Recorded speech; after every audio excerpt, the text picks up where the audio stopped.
Welcome back to the series The American Revolution, and today's Episode 3, The Shot Heard Round the World. As we find ourselves in the pivotal year of 1775, tensions between the British Empire and its American colonies had reached a boiling point. The British government, determined to exert control over the increasingly rebellious colonies, had imposed a series of measures designed to quell the growing resistance. In April 1775, General Thomas Gage, the British commander-in-chief in North America, received orders from London to take decisive action against the colonists. He was tasked with seizing the colonial militia's stores of ammunition and arms in Concord, Massachusetts, and capturing or killing the leaders of the rebellion.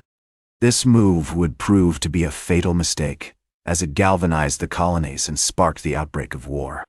On April 18, 1775, Gage dispatched a contingent of approximately 700 British soldiers, under the command of Lieutenant Colonel Francis Smith, to Concord.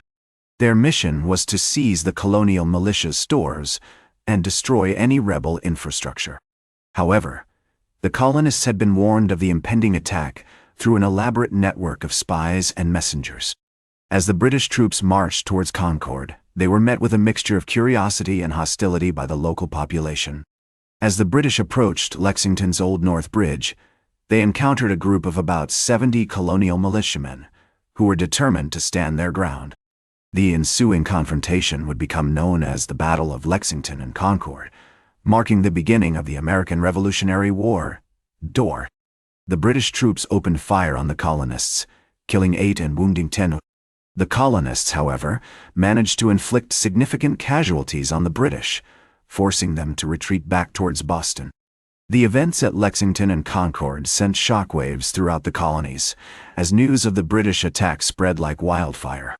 The colonial militia, now galvanized by the outbreak of war, began to mobilize in earnest. As the British troops retreated back to Boston, they were harried by colonists, who employed hit-and-run tactics, sniping at the British from behind trees and stone walls. In the aftermath of Lexington and Concord, the Second Continental Congress convened in Philadelphia, with representatives from all 13 colonies in attendance. This gathering would prove to be a pivotal moment in American history, as the delegates began to coordinate a unified response to the British attack. They established the Continental Army, with George Washington at its helm, and set about organizing a comprehensive strategy for the war effort. As the summer of 1775 wore on, the British found themselves besieged in Boston by the colonial militia. The city was effectively cut off from the rest of the continent, with the colonists controlling all access points.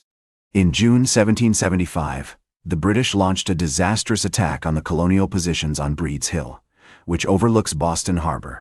Although the British technically won the Battle of Bunker Hill, they suffered staggering casualties, with over 1,000 soldiers killed or wounded. The British response to these setbacks was to impose harsh measures on the colonies, including the passage of the Proclamation of Rebellion, which declared the colonies to be in a state of open rebellion. However, this move only served to further unify the colonies against British rule. As the war effort gained momentum, patriotic organizations, like the Sons of Liberty, continued to play a crucial role, using their networks and resources to support the colonial militia. The rise of these patriotic groups was closely tied to the establishment of committees of correspondence, which facilitated coordination and communication between the colonies. These committees allowed for the exchange of ideas, strategies, and information, creating a unified front against British rule. As the war progressed, these committees would prove instrumental in organizing resistance efforts and supporting the colonial militia. In the midst of this turmoil, the Continental Congress began to take steps towards formalizing the colonies' transition from protest to rebellion. They issued a statement of grievances, known as the Declaration of the Causes and Necessity of Taking Up Arms, which outlined the colonies' reasons for taking up arms against the British. This document marked an important milestone in the evolution of American independence, as it clearly articulated the colonies' commitment to self-governance and resistance against tyranny.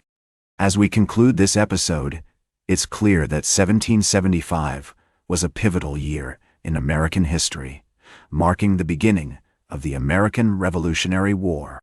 The events at Lexington and Concord, the Siege of Boston, and the establishment of the Continental Army all contributed to a chain reaction of events that would eventually lead to the birth of a new nation. The stage was now set for the long and bloody conflict that would unfold over the next several years, as the colonies fought for their freedom and independence from British rule. That's all for today. Join us next time on History with Herodotus as we continue our series on the American Revolution with Episode 4, Declaring Independence.